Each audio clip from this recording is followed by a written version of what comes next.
Good morning. Did you all feel it this morning? A little breath of fresh air?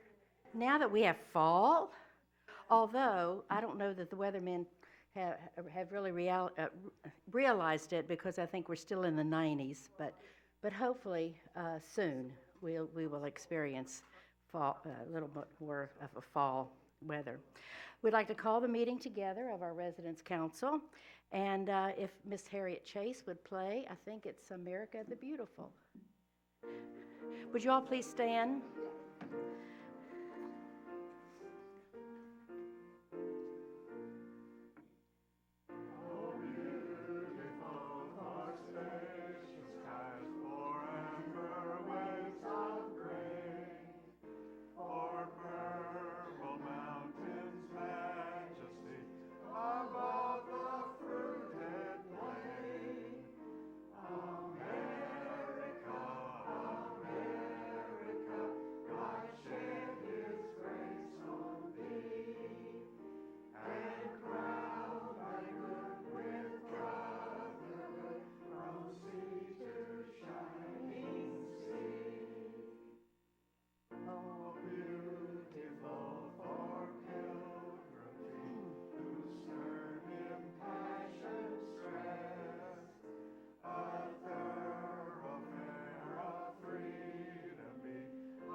And now if you join me in the pledge. I pledge allegiance to the flag of the United States of America and to the republic for which it stands, one nation, under God, indivisible, with liberty and justice for all. Thank you. And now I'd like to introduce Miss Betty Lou Jonas, who's going to introduce our reflection speaker today.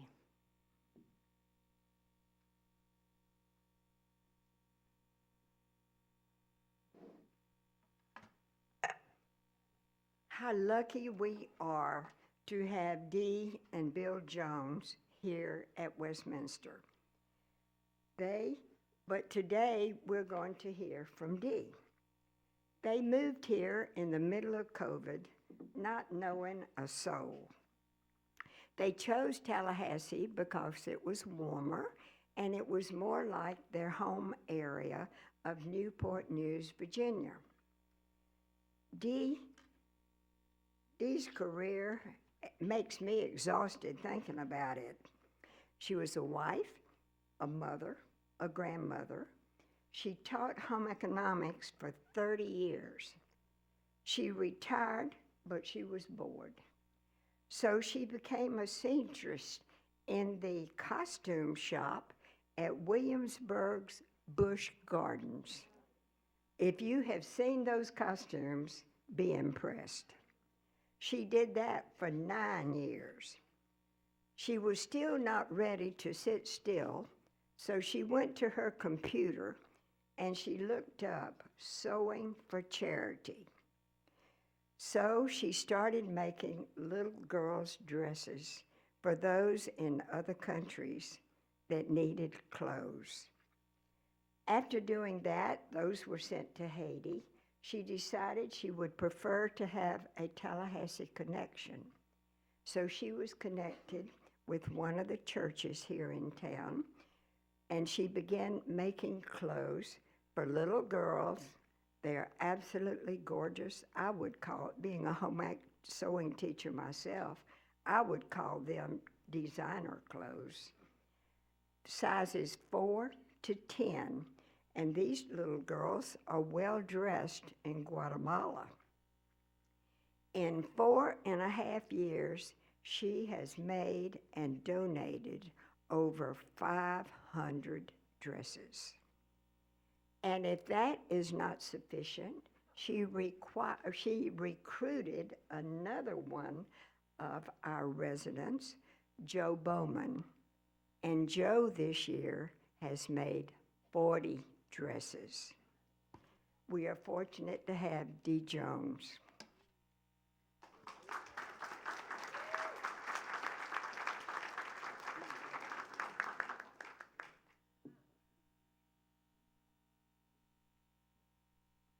Gosh, Betty Lou, you make me sound wonderful, and I'm really not. Hi, just in case you don't know who I am, I'm Dee Jones. My husband and Bill and I moved here about 3.5 years ago. And just for your information, there are 2 Bill Joneses here, and we have not figured out how to get them to pay our bill quite yet.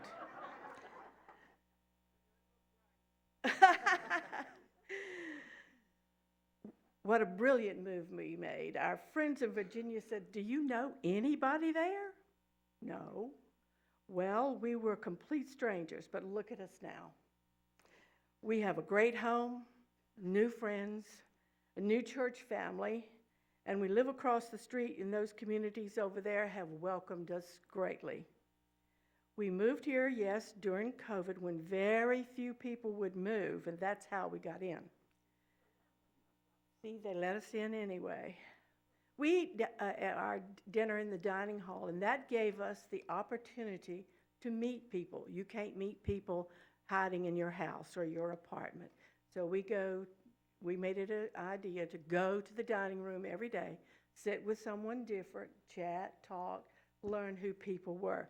That's what most of you all need to be doing. We found a place with many activities and opportunities to enjoy off-campus entertainment, and we try to take advantage of the basketball games, the UMA concerts, all kinds of things like that, which enrich our lives. Now, at times we may bitch and moan when things go wrong, but this is a wonderful community with interested and interesting people, residents from many walks of life that you can certainly enjoy knowing. From the children's book, some of you may remember the Uncle Remus stories. We are Burr Rabbit, and we've been thrown into the briar patch, just where we wanted to be. For us to be this lucky, we had to walk through the doors that God opened for us. Are you taking advantage of the opportunities that God has provided you here? I hope you don't stay in all day. There's too many things going on and too many people to meet and talk with. Look around you. What can you do to make somebody else's life better? Maybe it's greet a friend, smile at someone, say hello to a stranger. Easy things to do to brighten the lives of those around us. Thank you.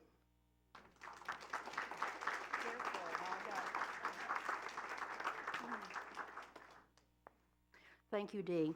Dee didn't mention that somehow I coerced her early on to be chair of the dining committee.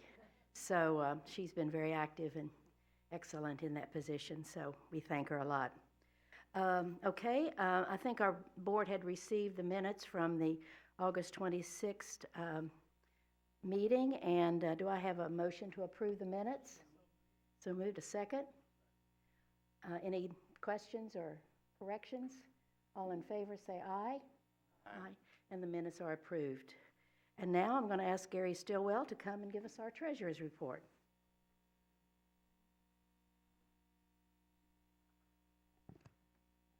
Good morning.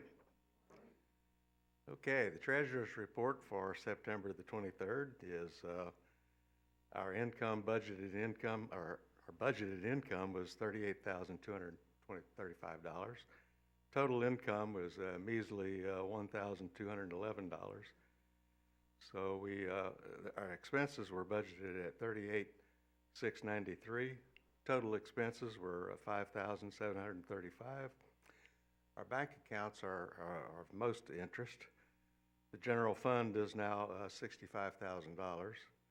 The employee gift fund is $31,267. Foundation savings is $35,230. And the total amounts in our account balances is $132,068. I I'd like to go back and mention the employee gift fund again. It's that time of the year for us to gather money from you fine people. And we'll be sending out letters and articles in the WOW and the Clarion as to what the gift fund is all about. Most of you have been here a long time and have generously given money to the we used to call it the employees gift fund. Now it's called the team members gift fund. So you'll recognize that when you see the letter. At any rate, we appreciate very much that you will give like you did in previous years. And this afternoon, we'll be gathering this group together to put the the envelopes and put labels on the envelopes and so forth. So you should be seeing those within a few days. Appreciate it. Thank you. Yeah.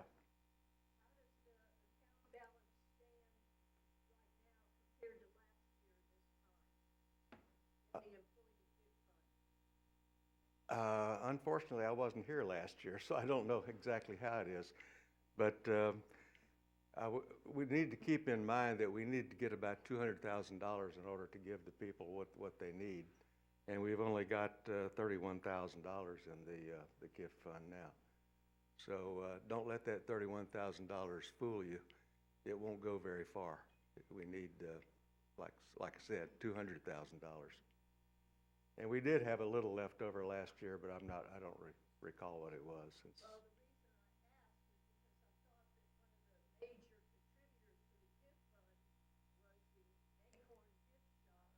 No. No. No, the Acorn Gift Shop is not involved in this at all. Where does the money go from the gift shop?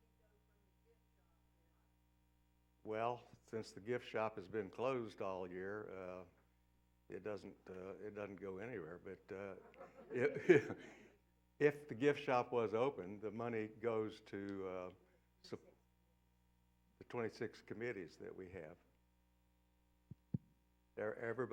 All the committees have a budget, either of nothing or of some amount. So we have 26 committees, and the Acorn Gift Shop is the sole income for them. Yes. The other side of that same question is, why is the gift fund so short? What would have supplied it? Is it like this every year and we make it up now? I'm sorry, I don't understand the question. What was? The employee gift fund is very short.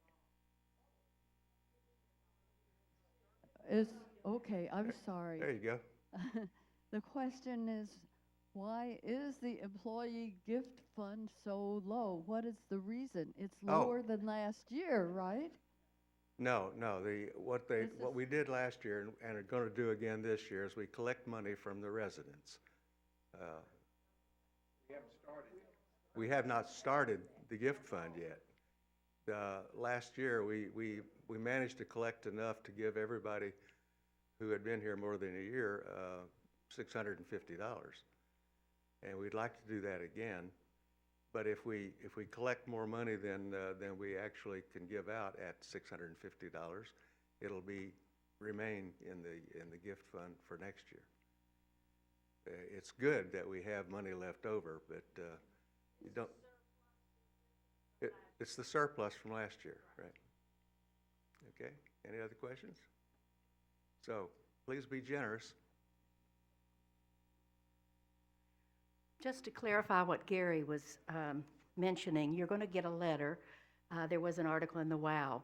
And for all the new residents, our team members who work across the board, some are behind the scenes and some are, our homes, some are in the dining room. And, oftentimes people will ask, can't we give them a tip? Can't we offer something to those people? And according to Westminster guidelines, we cannot. But at the end of the year, we ask all residents to give a gift for the employee gift fund. Now, there's sort of a recommended $1 a day, but that's a guideline, so you can give as much as you want. But we gather that money, it comes to our treasury, And then at the end of the collection, we look at the list of all the employees and those that have been here over a year. Then we divide that up and determine a gift, a Christmas gift. And I think it's on December the 9th that we are going to have a social at 2 o'clock to give, and what it is, the process. We give the department chairs the checks, and then those department chairs give out to their team members, and we'll have a reception. So we invite all of you to come on that day, but we'll be publicizing that a little more to individually thank our team members for what they do for us. So just so that you understand. And we're going to be stuffing letters, and you're going to be getting them in your cubbies, and we hope that you are generous. So just wanted to make sure. We have our treasurer's report. Do I have a motion to accept? Second. Any questions? All in favor, say aye. Okay, treasurer's report accepted. Okay, now I'm going to ask Sandra Wiley to come up. Actually, Joe Bowman is behind the scenes, and she is, where is Joe? Behind the scenes, Joe is our Welcome Committee Chair, and she coordinates, she finds out who are the new members, new residents, and it's been a big job, and we're so thankful, but she's looking for someone to assist or maybe to take it over. And so if there are others, someone out there, let me know, let Joe know if you're interested in becoming more involved and finding out who those new people are and welcoming them, and they prepare a welcome packet. And we're so thankful to all of those individuals in your area, in your street or whatever, that welcome our new residents, because I think that's a personal attention that we give to all the new residents to make them feel welcome. So Sandra is going to welcome some of our new residents. Yes, and Jo is the organizer. She is the workforce. I am the mouth, as she puts it. And Dee has already mentioned how wonderful all of you are, and some of you not here as well, and how interesting you are. And here we are with some more of you, and I want to share with you some of these special people that have joined us. And Sharon Hagopian is in Oak South. She was born in Ironwood, Michigan. She grew up in Tulsa and Oklahoma City. She went to college on a scholarship to Vassar. She has a PhD in high energy physics. She's a research scientist. This is Sharon. Thank you, Sharon.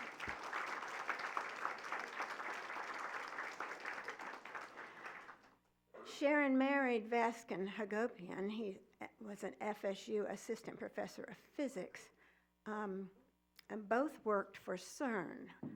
CERN stands for Center for European Research Nuclear. It's one of the largest and most respected research centers in the world. Both of them traveled throughout Europe, Egypt, and India, related to their work, I'm sure. And one of the things that they enjoyed the most about their recreational time was 5 Windjammer sailing trips from Miami to places in the Caribbean.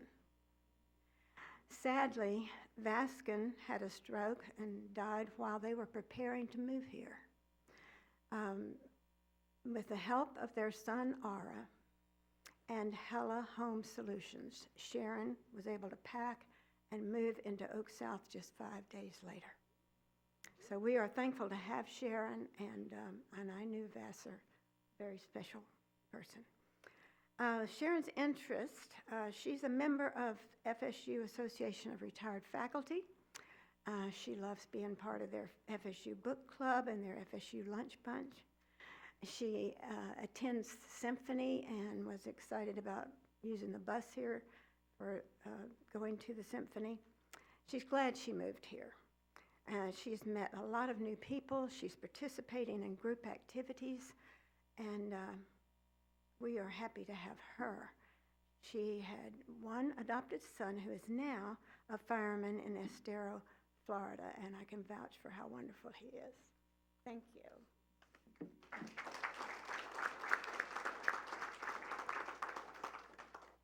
And now we have Joseph Kennedy also living in Oak South. Joseph grew up in Tallahassee. He has a wife, Lenny, who's in the health center.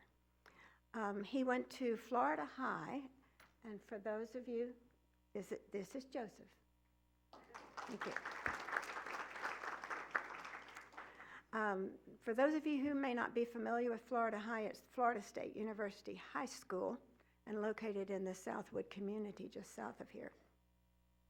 He graduated from FSU with an accounting degree, and he served 4 years in the U.S. Air Force in Texas and Oklahoma.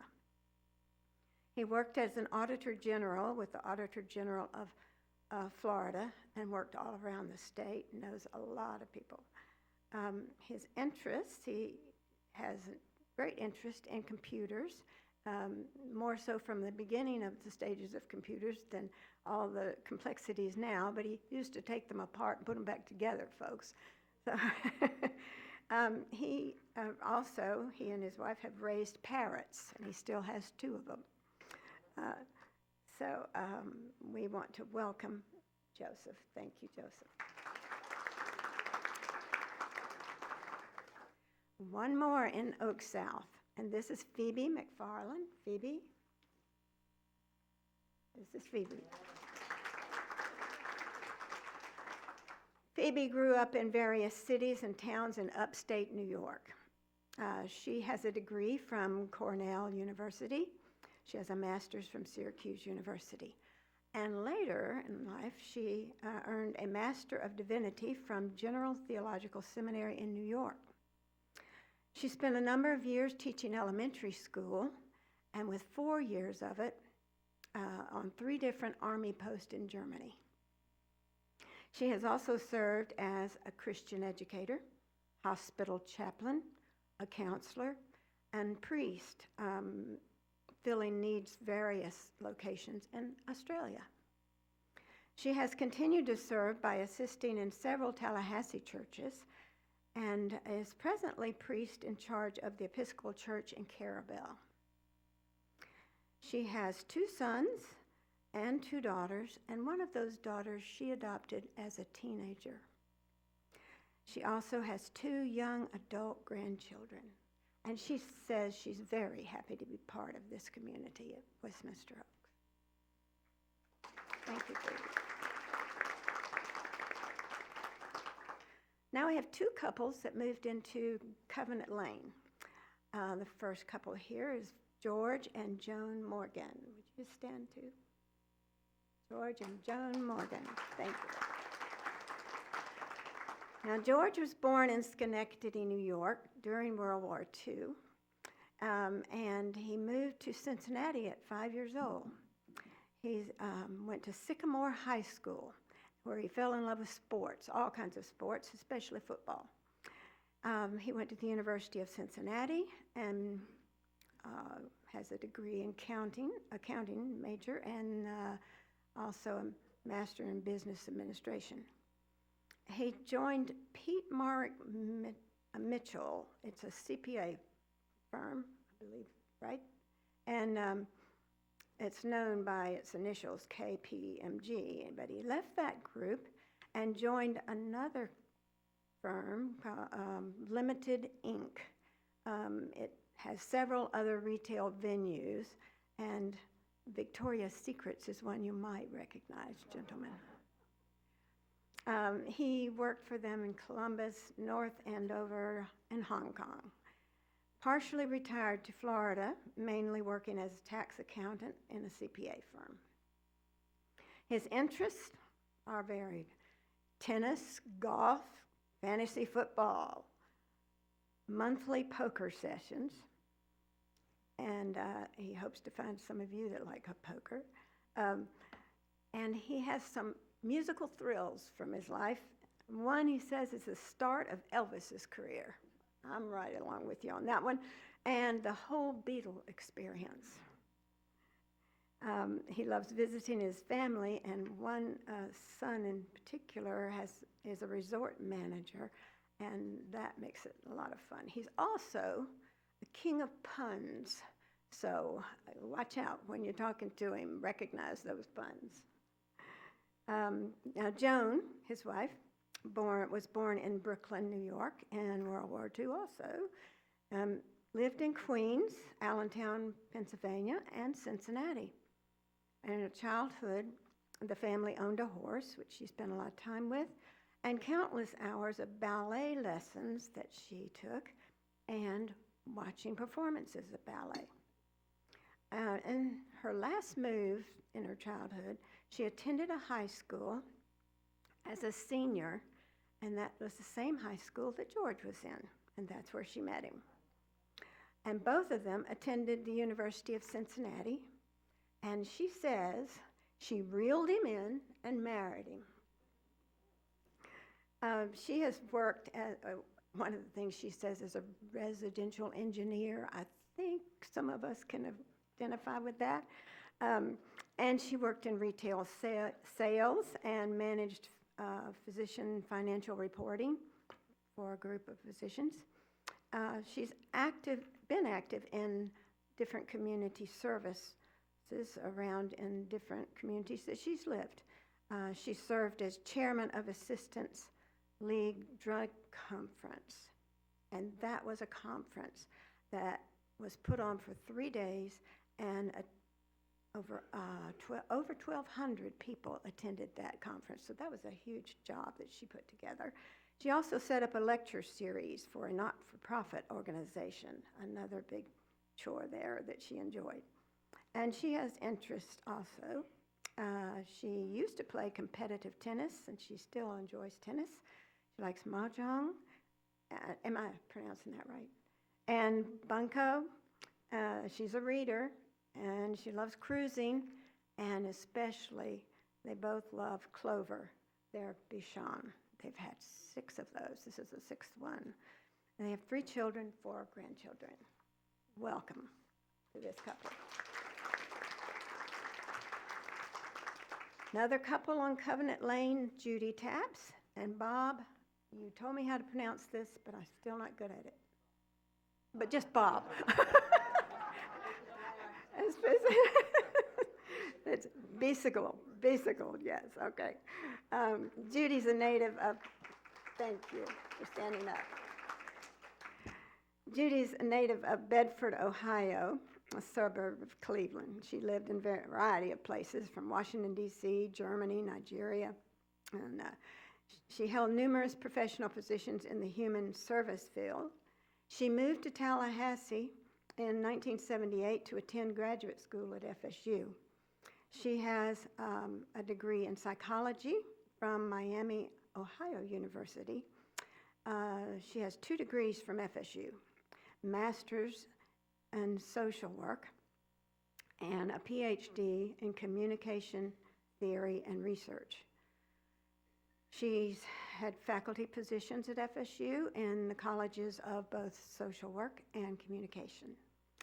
She's had a private practice as a psychotherapist for 35 years.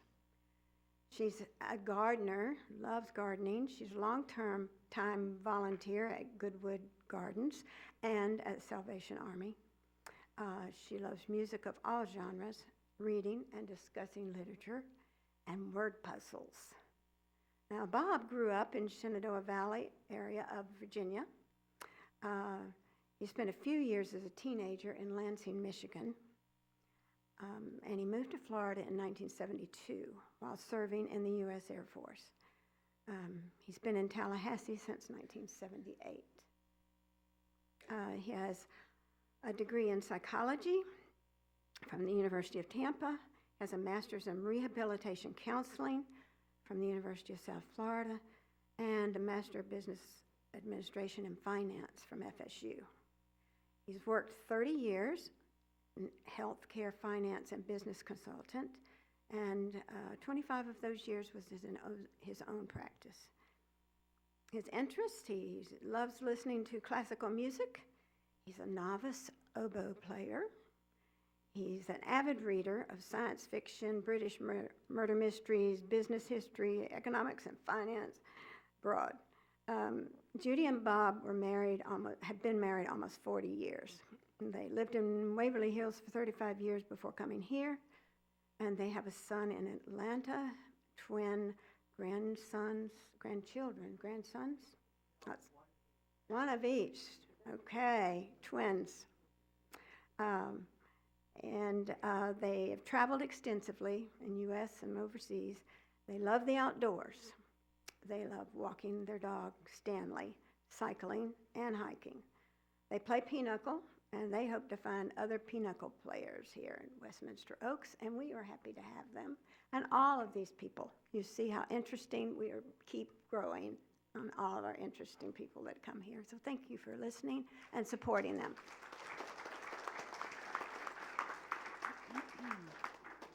Thank you, Sandra, and welcome to all of you to Westminster. Okay, I'm going to ask Linda Stalvey to come. Linda and Marie Cowart spent a lot of time looking at our bylaws for the Residents Council, and they came up with some changes, a few changes, and I know you've had a month to look at them. They're on My W Life under Residents Council, and you will see those changes, and I'm going to let Linda talk to you about some of them. Okay, nothing has really changed since Marie explained everything at the last meeting. Most of the work was cleanup, and Richard Corbett reviewed the financial sections for us and got those cleaned up. The only significant change was to the section that talked about the designated representative. And the designated representative is a resident who represents Westminster Oaks at the board meetings in Orlando. The law changed last year, and now the Residents Council has to nominate and elect our designated representative. And they did that a couple of meetings ago, and Jane is the designated representative. If any of you have had time to review any of the changes that have been in the library and online, any questions? Great, thank you.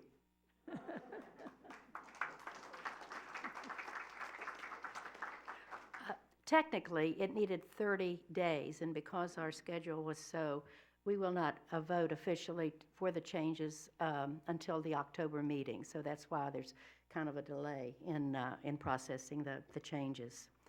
Our Dempsey Mayo, our ad hoc committee on Dempsey Mayo traffic issues has been ongoing. And is Marie Cowart here? Not Marie. Marjorie Turnbull. Is Marjorie here? There she is. Good. I didn't. And she's going to give us an update. Thank you.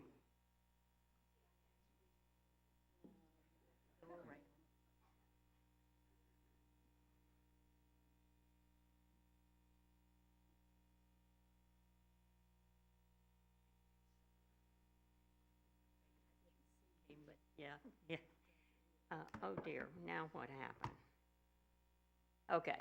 Yeah, this will be a very brief report. The committee has met with the 3 neighborhoods that are most directly impacted by the opening up of Dempsey Mayo to Weelaunee. And we recognize that each one of them had some unique issues, and we wanted to make sure we had an opportunity to discuss it with them and hear from them.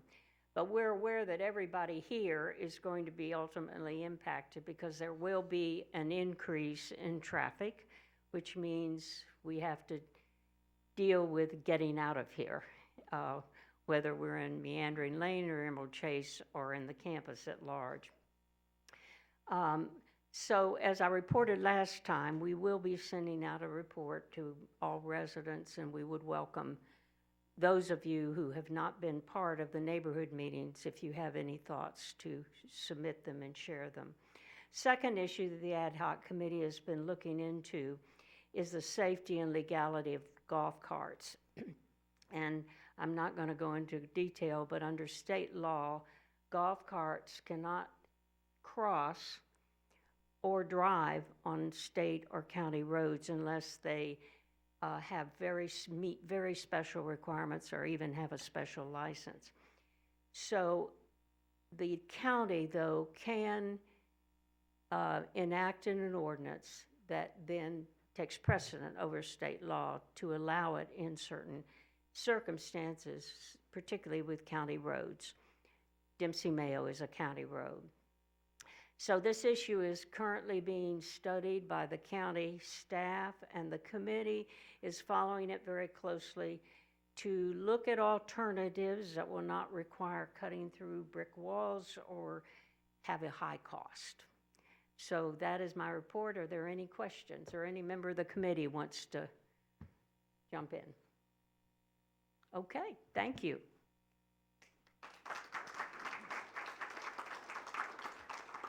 I think it's important, after we've had our meetings, because the golf cart issue is really important, and we've discussed it a lot. I would like to sort of formalize a proposal for the board to vote on, and we'll have a discussion. But I would like to propose that the Residents' Council support the Ad Hoc Committee for Dempsey Mayo Traffic Issues to initiate an effort to encourage the Leon County Commission to pass an ordinance that would allow golf carts to use the only public road in Westminster, Meandering Lane, and the sidewalk between Meandering Way and Emerald Chase. I think this would give us a formality of consolidarity of our Residents' Council in pursuing this ordinance, because it affects a lot of us. So do I have a proposal to accept my proposal? I guess. So moved. Second? Is there any discussion? All in favor, say aye. Aye. Any opposition? No. And the motion is approved. Thank you. Okay, Richard, you know, when they designated me as the designated representative, and that is a formality that was required by the state.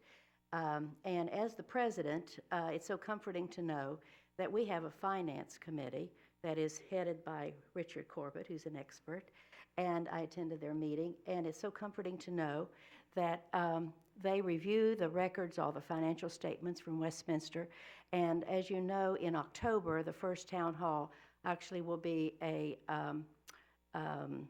what do they call it? Quarterly report. Will be the official quarterly report that Shannon will be giving. So we wanted to give a pre-report with Richard and the information that he's just received not too long ago.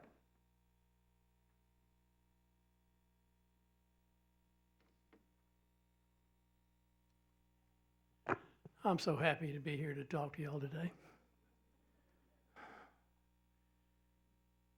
The Budget and Finance Committee could be subtitled the Number Geek Committee.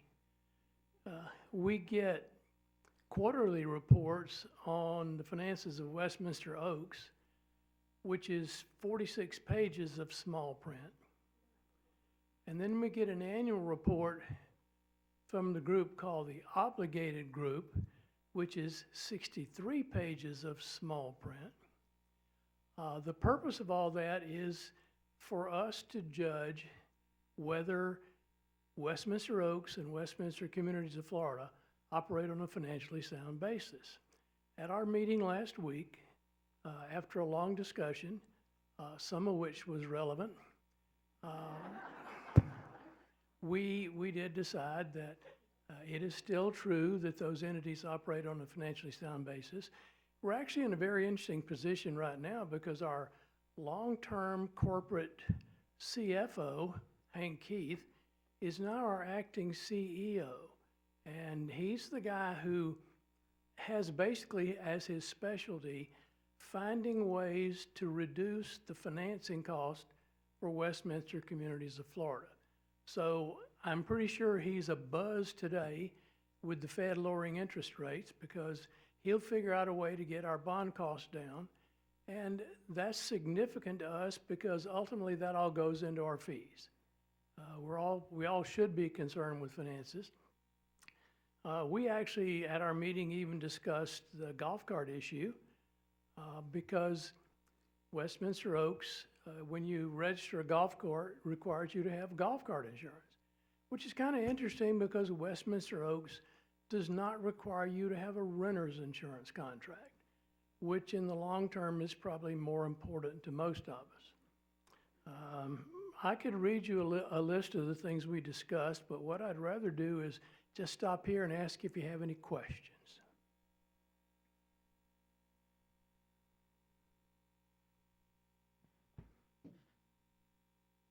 Who's holding the microphone?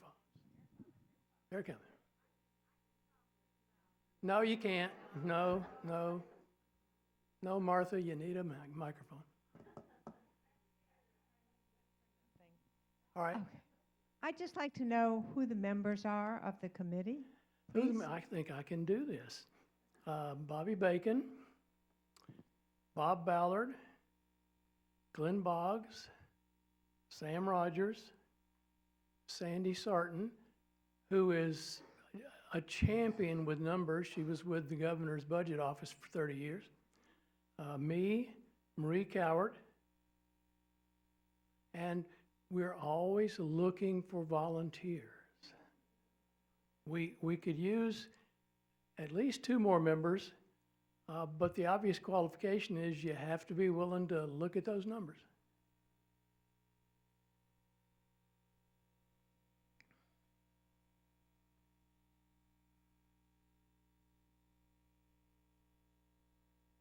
With the quarterly meeting coming up next month, and with Hank Keith both seat, is it on? Yeah, it's on. Okay, with Hank Keith as acting both CEO and CFO. right, can he be invited to go over some issues that have been long-standing, like the ad valorem taxes, and other things that he promised to come back and talk to us about 2 years ago? I suspect his schedule would not allow that, but I think we can certainly ask him. I think if the invitation comes from the resident council, Yeah, he might show up. yeah, he's met with the finance committee several times, and he is blatantly honest, but he's busy, so absolutely. Thank you. Yeah, let me mention that the litigation against the county tax assessor is still in process. And we're not sure when those answers will come, and we're pretty sure we won't like the answers. Anybody else? All right, thank you.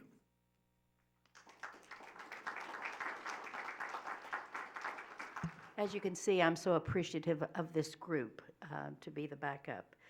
And now Beth Mercer is going to come and talk about Sparkler Trading, and they have given us a lot of information over there, and I hope you all spend time after the meeting to look at that. So Beth?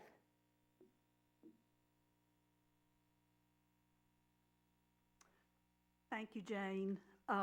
Good morning, everybody. Since our last training back in the spring, we've had a lot of new residents move in, so it's time to do another spot for Sparklers. So those of you who aren't familiar with Sparklers, we are a group of Westminster Oaks residents who have a soft spot, I guess you'd say, for people who are living with dementia. And we have a training that teaches us about dementia, what's happening to the brain, how it manifests itself in behaviors, and how to continue communicating with people who have dementia as the disease progresses and as they lose their verbal skills. Well, we're always looking for new people who have this same love of people. And as Dee said in her comments earlier this morning, she said, brighten someone's life. And that's what Sparklers try to do. We try to bring that sparkle by getting to know this person, learning how to keep that person engaged. So, and they have a friend who comes and visits regularly, and it really can make a big difference in that person's life. A lot of people avoid people who have dementia because they don't know how to engage with them. And dementia can be so isolating. And that's what we want to change for that person so that they are more engaged. The training, dates for the training are Tuesday, October 8th from 1 to 3. Oh, okay. And part of the training is done by Dr. Lisa Granville. Many of you know her. She does the part of the training that talks about dementia, what's going on in the brain, how to communicate with people who have dementia. And so one day on Tuesday, that's Dr. Granville's time. And then Candace McKibben, who's a retired ordained minister, many of y'all know Candace, she does a segment on spirituality in the person who's living with dementia, which is a very important aspect of a person's life. So we have Candace. We also have our volunteer services director, Kelly Skibba, comes and talks to us generally about volunteering at Westminster Oaks, HIPAA regulations, and all of that sort of thing. We do ask that you don't just show up at the training, but we do have a registration form. This is our brochure, and we have some out on the tables over here.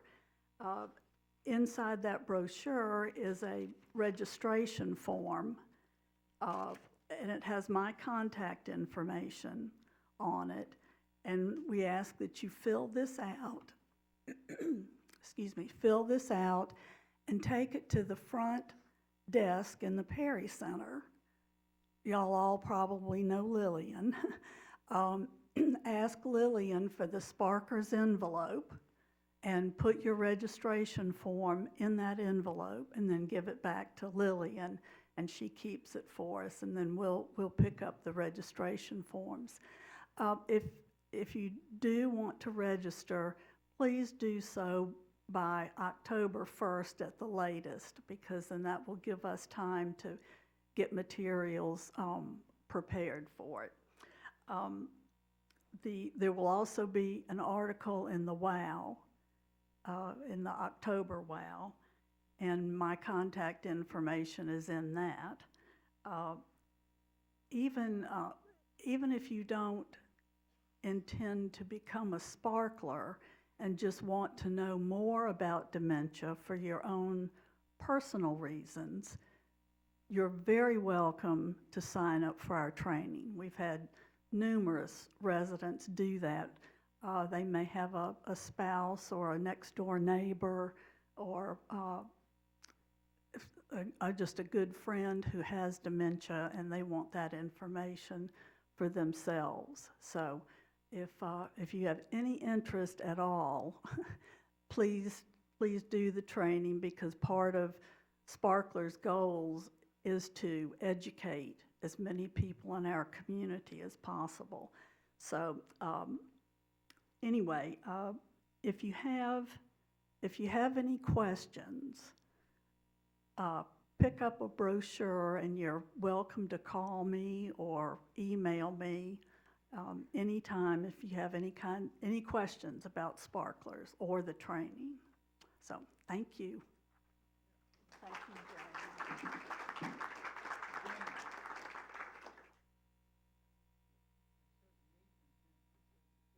Right, we want to correct. It's the 8th and the 10th. That was in error. Yeah. 8th and the 10th. Thank you for making sure. I want to thank Beth because, you know, this is a job and her creation of this group. And I think she maybe was one of the original, Greta Reed, and those that have purple shirts. They're angels. They're angels that support these residents as well as families, I think. So we're very appreciative to those and encourage you, because I've known people that wanted, I did the training.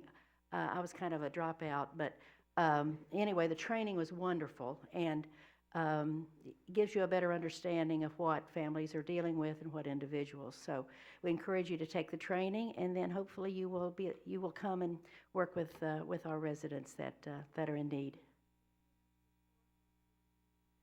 Any sparkler? Who has received the training in here? Stand up, please. Wonderful. Thank you. So you see they're everywhere. Thank you. I think Shannon had a funeral today, and I just found out that Vicki is out of town. So I'm going to kind of give an update of what I know that's going on, because I think in the weekly report, you know, in terms of downstairs, I know our committee, the committee for the renovation or refurbishment, met 2 weeks ago, I think, or maybe while I was going on my trip. And they met with engineers, and those engineers are now creating plans for some of those recommendations and some of those plans that we were hoping would come to fruition. And they're waiting until October till they return. But I do believe that maintenance has returned to their location, which is really a plus, because I think, you know, a lot of times they order things, or, you know, things have been scattered because maintenance has been located in so many locations, and I'm hoping that once they get settled, this will be a great plus. So they're continuing the remodeling downstairs. You know, when I looked at the calendar and what's happening this week, I couldn't hardly fit all these things into my calendar. We start out with Monday night music. Is Patsy here? Patsy, who is kicking off the Monday night music, and that's tonight. And there are two, I think, professors, a couple that are going to do 4-hand piano concerts. So that's at 7 o'clock in the McGuire Center here tonight. I'm going to ask Sally Butzine, who's the president of FLICRA, to come and announce a program.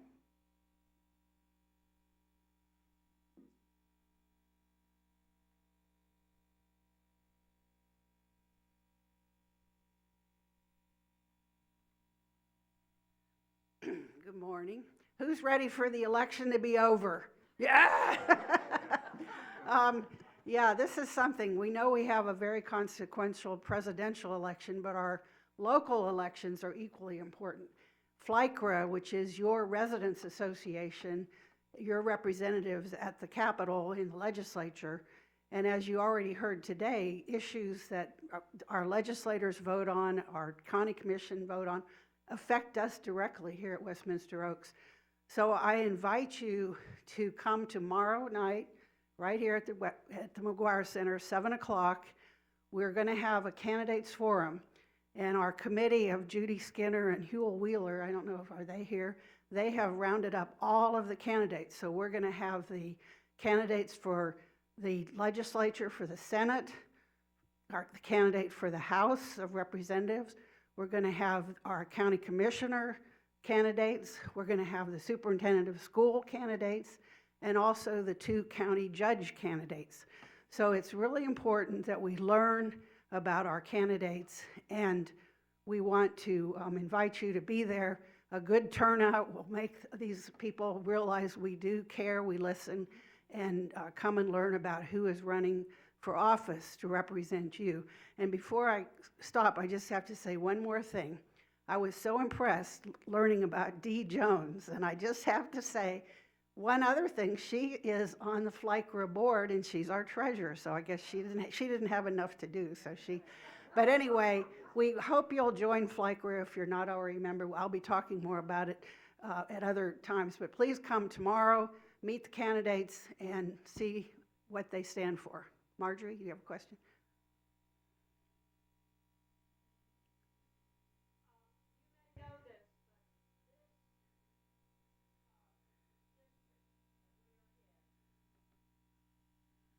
This precinct that we are in has the highest turnout of any precinct in Leon County. So if you think we don't matter to these candidates, think again. Yep. Please come. Thank you.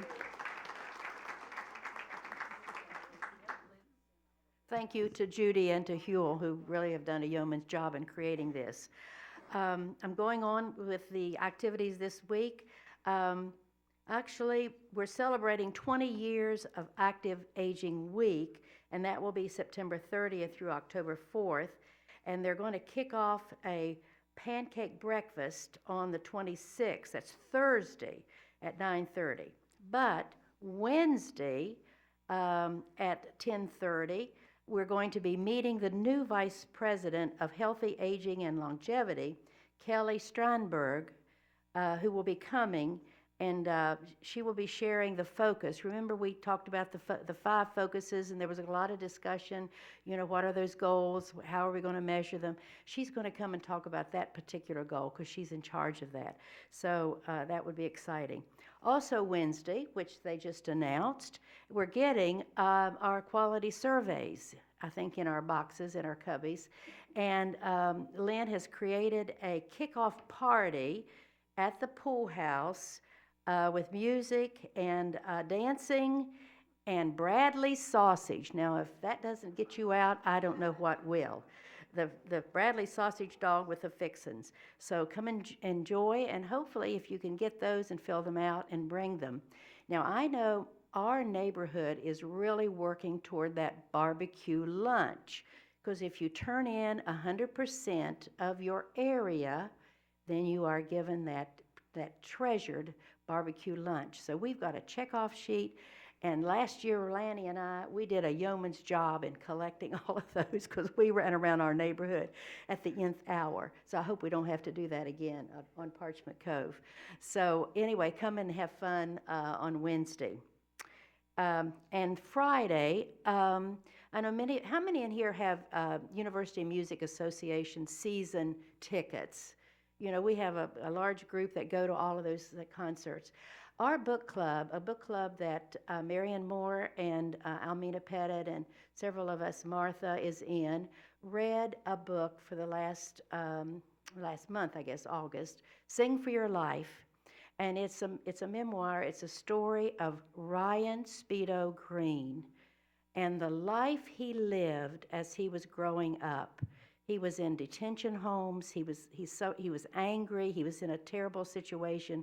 I think mother was bipolar, father was not in the, anyway, to read that story in that book and to see where he is now. And he will be highlighted at the concert on Friday. And he has been an artist in residence at the FSU College of Music. And Almina has done a really special thing. She has coordinated and invited him on Saturday at 10:30 here in the McGuire Center to come and to share, I think, his story. Almina would like to know, because I think there's going to be snacks available, how many would like to attend. So if you saw Lynn Kimmel's email about this activity on Saturday morning, it indicated to RSVP to Almina, so she will have an idea. So I'm looking forward to it, and I'm encouraging everybody here. There is a bus going, and you know, it's the FSU Orchestra, which is the huge, it's just going to be an amazing concert. So I'm excited to hear Ryan as well as to participate, as to enjoy his session on Sunday or Saturday. Okay, I'm not sure if I've missed any activities, or is there anything from the residents or from the residents council, something I missed? Yes.